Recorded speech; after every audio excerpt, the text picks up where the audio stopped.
우리 슬픈 마음 있는 사람 예수 열방의 소망 함께 찬양하겠습니다.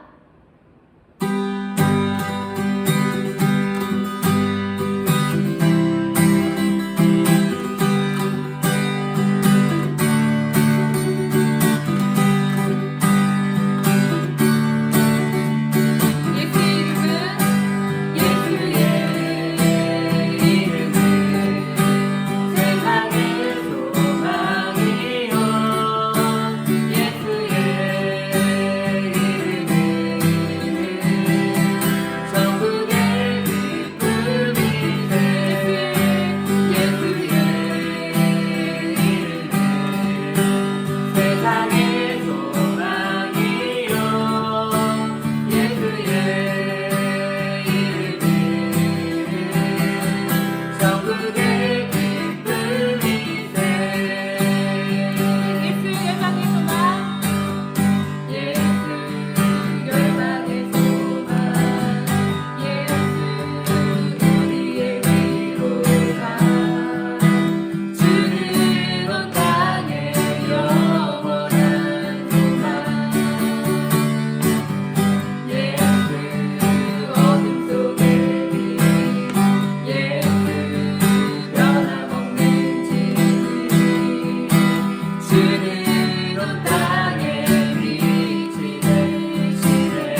2021년도 말씀 총정리하도록 하겠습니다. 1월부터 10월 말씀까지 함께 암송하겠습니다. 시작.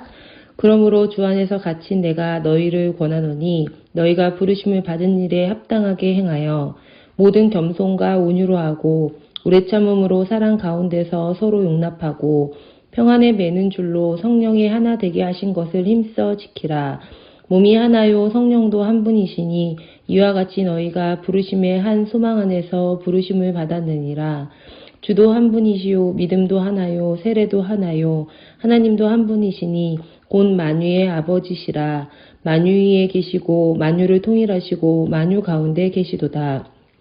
우리 각 사람에게 그리스도의 선물의 분량대로 은혜를 주셨나니 우리가 다 하나님의 아들을 믿는 것과 아는 일에 하나가 되어 온전한 사람을 이루어 그리스도의 장성한 분량이 충만한 데까지 이르리니 이는 우리가 이제부터 어린아이가 되지 아니하여 사람의 속임수와 간사한 유혹에 빠져 온갖 교훈의 풍조에 밀려 요동하지 않게 하려 함이라. 오직 사랑 안에서 참된 것을 하여 범사에 그에게까지 자랄지라. 그는 머리니 곧 그리스도라. 에베소서 4장 1절에서 15절 말씀. 아멘. 친구들 안녕. 우리 친구들 잘 지내고 있나요? 네, 우리 친구들 얼굴 본 지 너무 오래된 것 같습니다. 온라인으로 예배드리는 친구들 잘 지내는지 참 궁금합니다. 이제 날씨가 아주 겨울 날씨가 되어서 많이 춥고 또 감기 들리는 친구들도 있을 텐데 몸 관리 잘하고 다음에 건강한 모습으로 얼굴을 봤으면 좋겠습니다. 오늘은 사도행전 25장 23절에서 26장 3절까지의 말씀 함께 읽어보도록 하겠습니다. 이튿날 아글바와 버니게가 크게 위험을 갖추고 와서 천부장들과 시중의 높은 사람들과 함께 접견 장소에 들어오고 베스도의 명으로 바울을 데려오니 베스도가 말하되 아그리빠 왕과 여기 같이 있는 여러분이여 당신들이 보는 이 사람은 유대의 모든 무리가 크게 외치되 살려두지 못할 사람이라고 하여 예루살렘에서와 여기서도 내게 청원하였으나 내가 살피건대 죽일 죄를 범한 일이 없더이다. 그러나 그가 황제에게 상소한 고로 보내기를 결정하였나이다. 그에 대하여 황제께 확실한 사실을 아랠 것이 없으므로 신문한 후 상소할 자료가 있을까 하여 당신들 앞 특히 아그리빠 왕 당신 앞에 그를 내세웠나이다. 그 죄목도 밝히지 아니하고 죄수를 보내는 것이 무리한 일인 줄 아나이다 하였더라. 아그리빠가 바울에게 이르되 너를 위하여 말하기를 내게 허락하노라 하니 이에 바울이 손을 들어 변명하되 아그리빠 왕이여 유대인이 고발하는 모든 일을 오늘 당신 앞에서 변명하게 된 것을 다행히 여기나이다. 특히 당신이 유대인의 모든 풍속과 문제를 아심이니이다. 그러므로 내 말을 너그러이 들으시기를 바라나이다. 아멘. 오늘은 크게 위험을 갖추고 와서 라는 제목으로 함께 은혜 나눠보도록 하겠습니다. 우리가 지난주에는 연합예배를 드렸기 때문에 지지난주 말씀 함께 기억해 보도록 하겠습니다. 총독 벨릭스가 로마에 소환을 되고 나서는 이제 다음 총독인 베스도가 유대 땅에 오게 됩니다. 베스도는 바로 예루살렘에 내려가서 유대 지도자들과 대제사장들을 만나죠. 그런데 유대 지도자라는 사람들이 신임 총독을 만나서 처음으로 하는 말이 유대 지방을 위해서 이러한 일을 해주십시오. 유대 지방을 발전시켜 주십시오. 유대 사람들에게 세금을 감면해 주십시오. 이런 걸 부탁하는 게 아니라 처음으로 요청하는 것이 바울을 우리에게 넘겨달라는 것이었죠. 대단하지요. 2년 동안 이들은 변함이 없었습니다. 바울을 넘겨달라고 하는 것은 2년 전처럼 길에 매복하였다가 바울을 죽이려고 했던 것이죠. 그런데 이들이 누구인지가 중요합니다. 이들은 종교 지도자들이죠. 조직 폭력배나 깡패가 아니었습니다. 대제사장들과 장로들 그리고 높은 사람들이었던 것이죠. 이 사람들은 아마 매주 빠지지 않고 하나님께 열심히 예배를 드렸을 것입니다. 하지만 2년의 시간이 지나는 동안에 이들의 삶은 변한 것이 하나도 없었습니다. 2년 전에 죽이고 싶게 미웠던 바울은 여전히 죽이고 싶게 믿고 또 2년 전에 품었던 그런 악한 계획들도 여전히 갖고 있습니다. 그러니까 그들이 2년 동안 드렸던 예배는 아무것도 아니었던 거죠. 그들에게 예배는 종교적인 행위였고 그냥 미신적인 행위였던 것 뿐입니다. 예배를 통해 우리가 변화되지 않는다면, 하나님 말씀을 듣고 깨닫고 변화되고 성장하지 않는다면 그 예배는 다 우리에게 헛것이라는 거죠. 우리 친구들은 어떤가요? 또 방송을 듣는 우리 선생님들도 어떤가요? 그냥 교회만 왔다가 얼굴 도장만 찍고 가는 사람들이 되지 않기를 바랍니다. 우리가 예배를 통해서 변화가 있어야 합니다. 깨닫고 느끼고 내 삶이 변화하는 데까지 나아가는 우리 친구들과 선생님들 또 제가 되기를 바랍니다. 우리 지난주에 이 말씀으로 나눴죠. 그리고 이제 오늘은 그 이후 말씀입니다. 유대인들이 하도 요청을 하니까 베스도는 가이사라에서 다시 바울의 재판을 열게 됩니다. 그러나 7절 말씀에 나온 대로 예루살렘에서 내려온 유대인들이 또 이런저런 이유로 바울을 고발했지만 아무런 증거도 대지를 못했던 거예요. 그러자 베스도는 유대인들의 마음을 얻어야 하잖아요. 지금 이제 유대인의 총독으로 처음 다시 왔기 때문에 유대인들의 마음을 얻고자 하여 9절에 보니까 바울에게 예루살렘에 가서 재판을 받을래? 라고 물어봅니다. 그러니까 바울이 당연히 싫다고 하죠.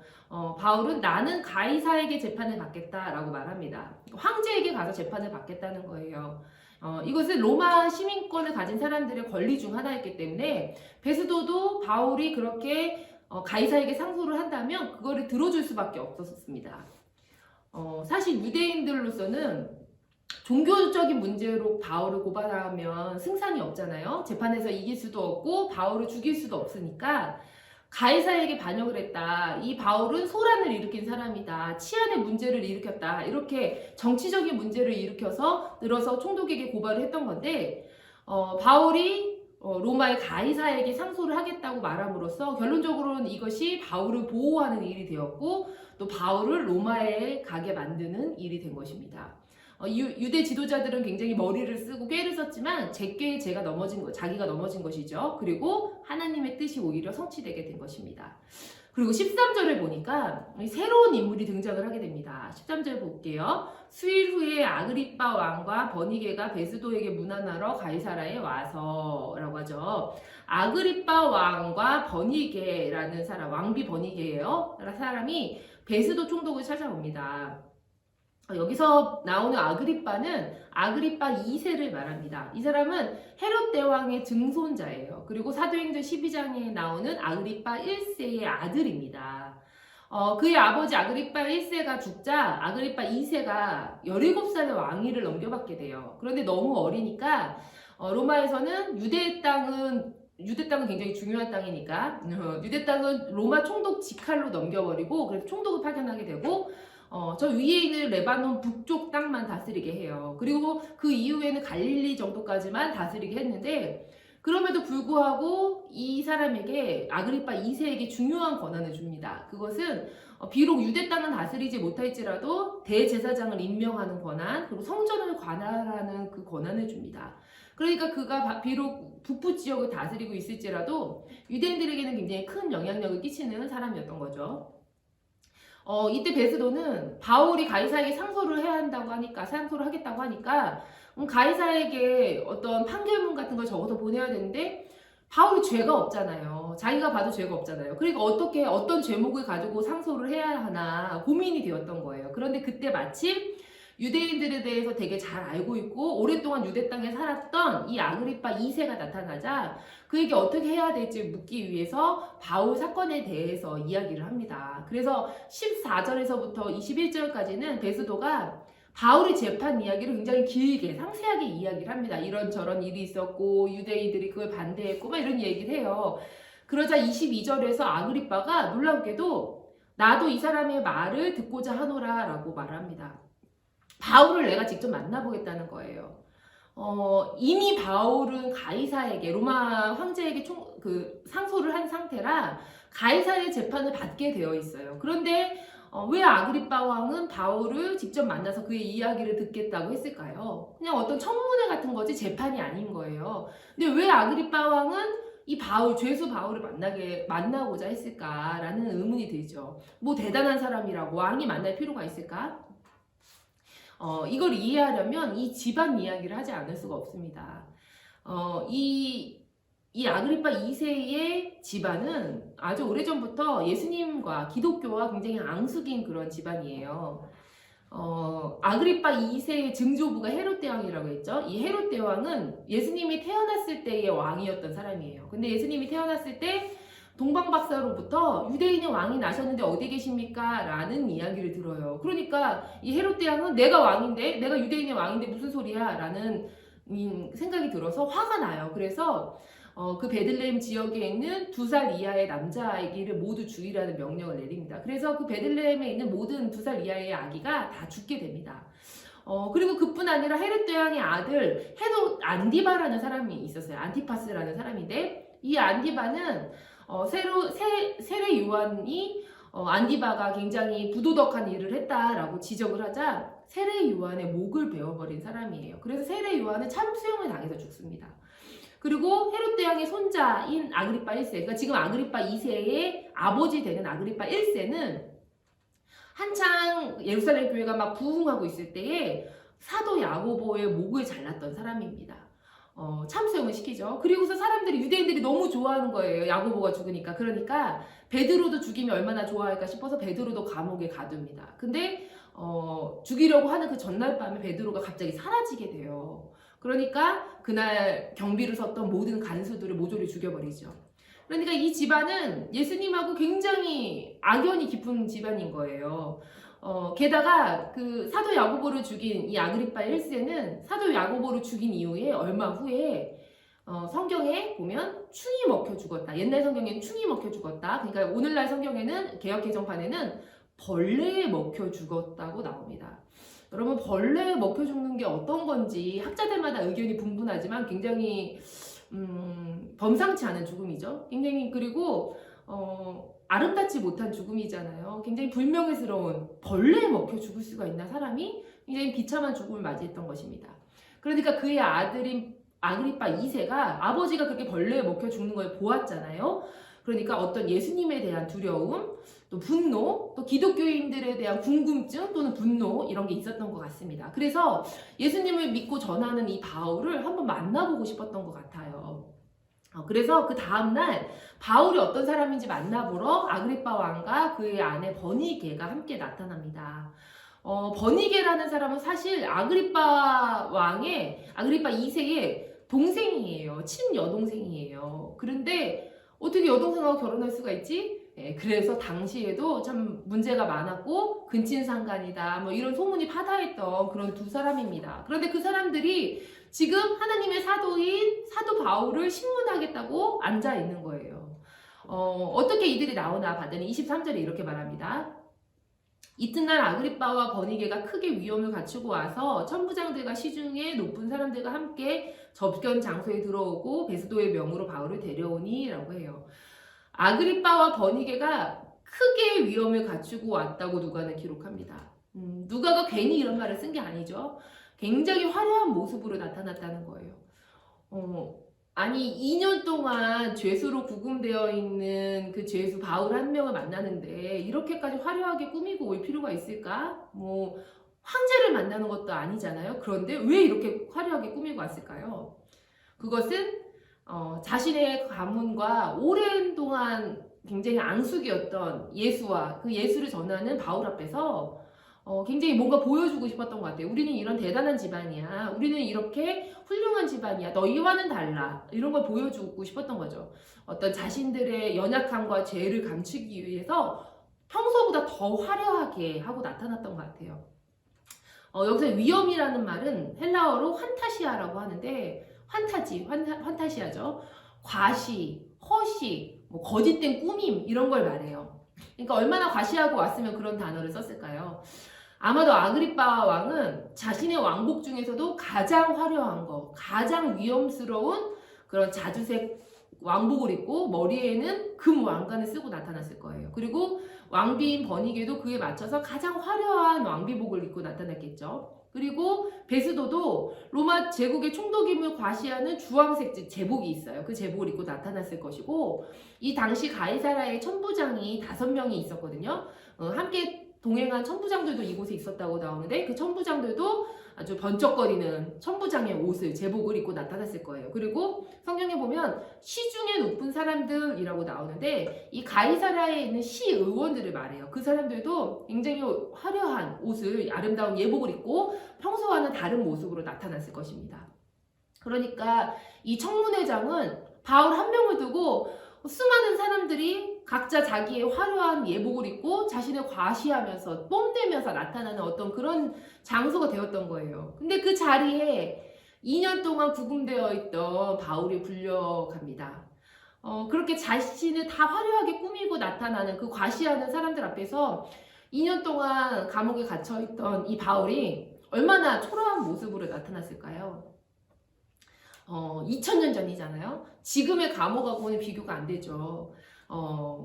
인권 같은 게 없는 그때는 인권 같은 게 없었잖아요. 그러니까 뭐 옷도 다 해지고 누더기 같은 옷을 입고 있었을 것이고 오랫동안 씻지를 못했을 거예요. 그리고 수염도 제대로 깎지 못하고 머리도 자르지 못해서 뭔가 이렇게 굉장히 지저분한 모습으로 거짓골을 하고 나왔겠지요. 그러나 그 장소에서 주님 보시기에는 그 화려한 옷을 입은 예복을 입은 그 위엄 있는 모습을 가진 그런 사람들보다 바울이 하나님 보시기에 가장 아름다운 사람이었을 것입니다. 왜냐면 성경에서 주님은 외모를 보지 않는다고 해요. 외모라는 건 그 사람의 옷뿐만 아니라 그 사람의 어떤 스펙, 그 사람의 가진 배경 그런 걸 보지 않는다는 거예요. 하나님은 뭘 보시냐? 하나님은 생김새도 보지 않고 그 사람의 가문이나 배경도 보지 않고 학벌도 보지 않고 하나님께서는 마음의 중심을 보신다고 해요. 우리의 심령을 꿰뚫어 보시는 주님께서 우리의 속사람을 보신다는 거예요. 주님 보시기에 그 사람들, 모든 사람들의 속사람은 다 엉망진창이에요. 하지만 바울의 속사람은 주님을 위해서 생명을 건 이 아름다운 인생, 이 사람의 삶은 주님 앞에 가장 아름다운 모습이었겠죠. 가장 고귀한 사람이었을 것입니다.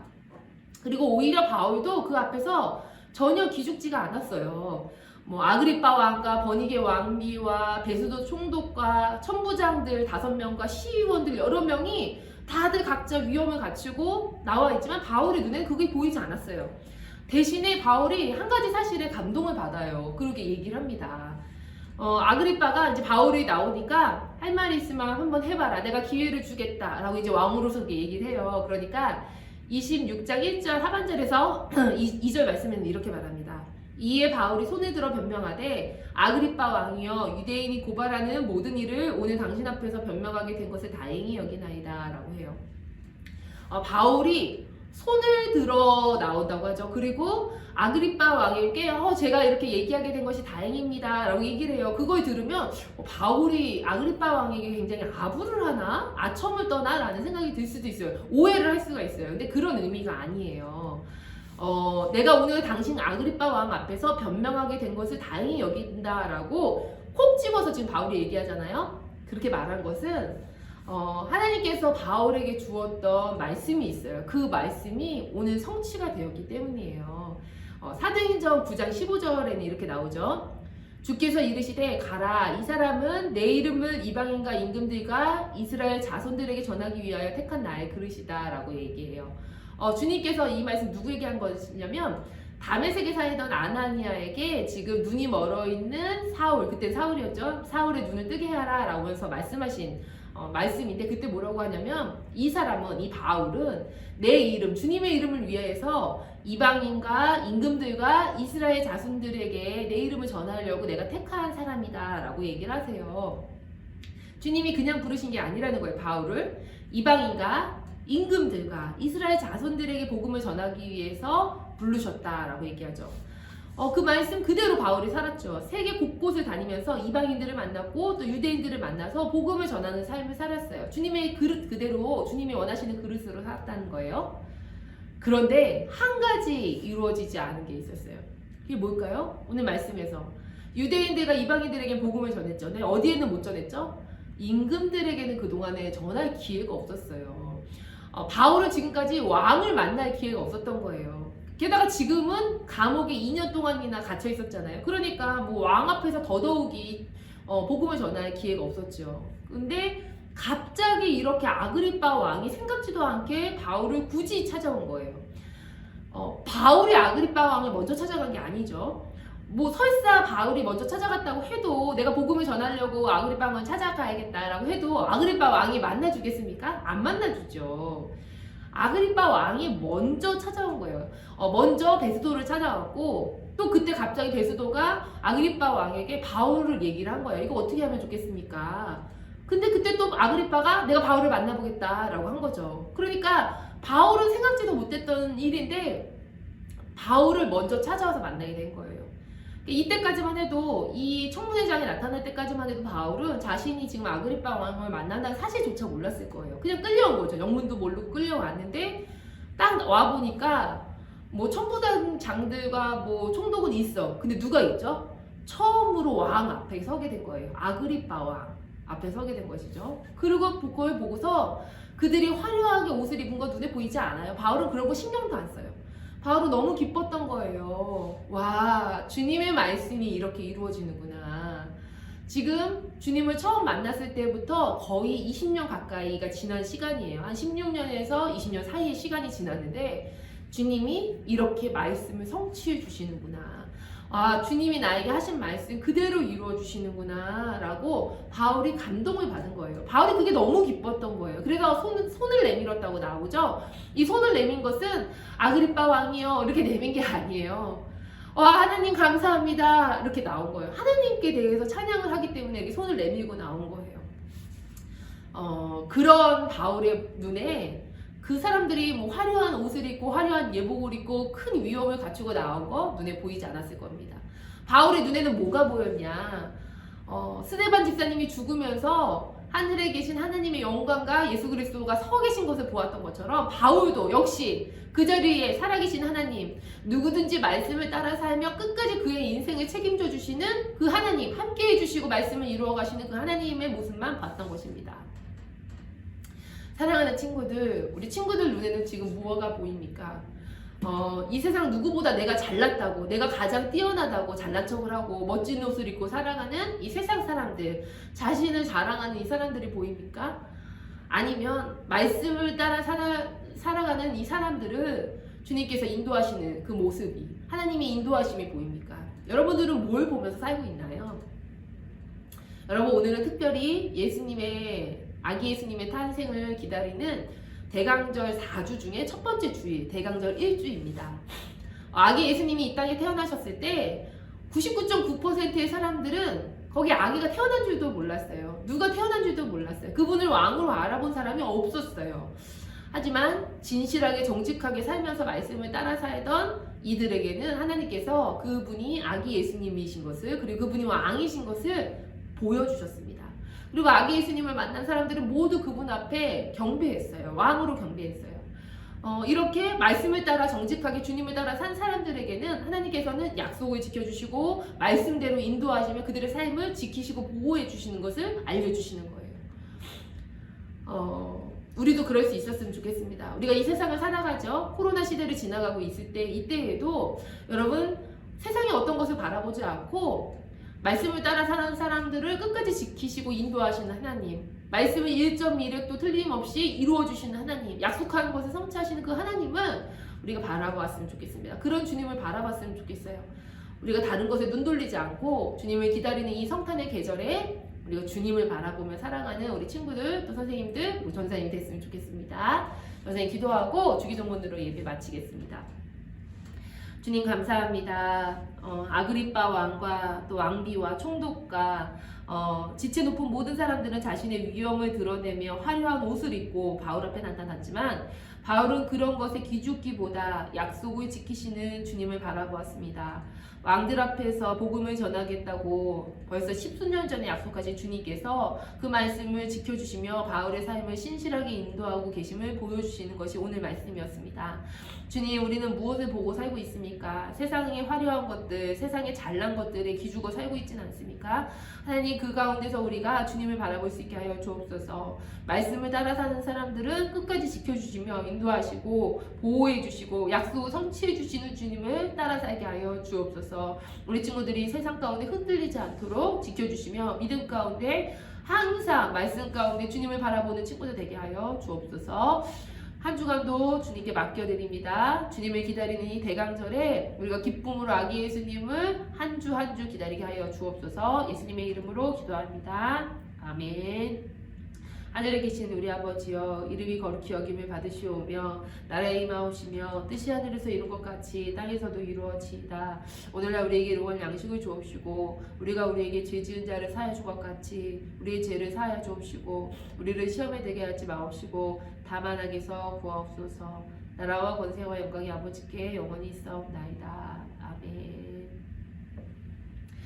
예배를 마쳤습니다. 우리 다음 주부터는 12월 달 예배가 되겠네요. 이제 마지막 달이 남았습니다. 우리 친구들 한 해를 잘 마무리하고 하나님 앞에 우리 오늘 말씀처럼 세상의 화려한 것들을 기죽지 않고 주님 말씀 따라가는 우리 친구들 되었으면 좋겠습니다. 한 주간 동안도 말씀으로 승리하고 건강하고 다음 주에 또 만나도록 할게요.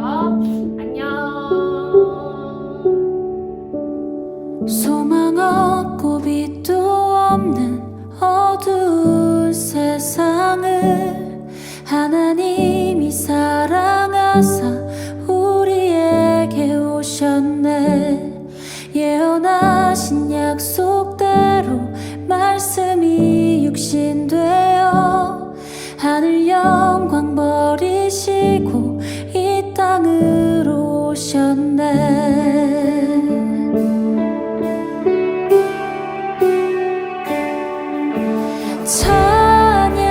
찬양하세 우리 주 삼위일체 하나님 지극히 높으신 주 영원토록 찬양합니다.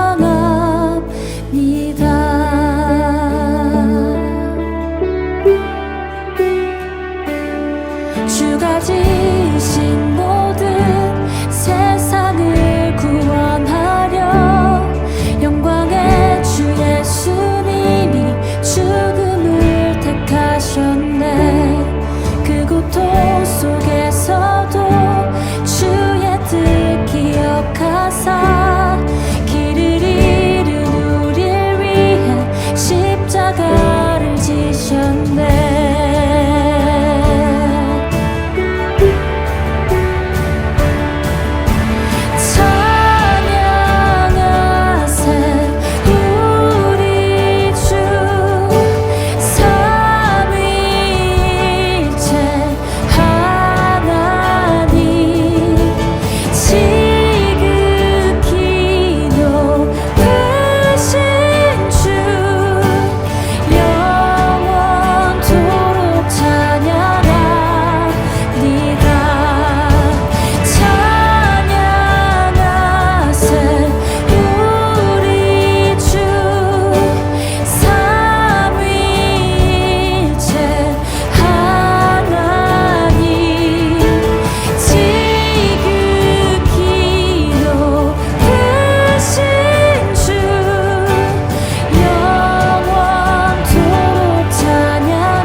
부활하신 그 아침 닫힌 무덤 열리고 죽임당한 어린 양 죽음을 이기셨네.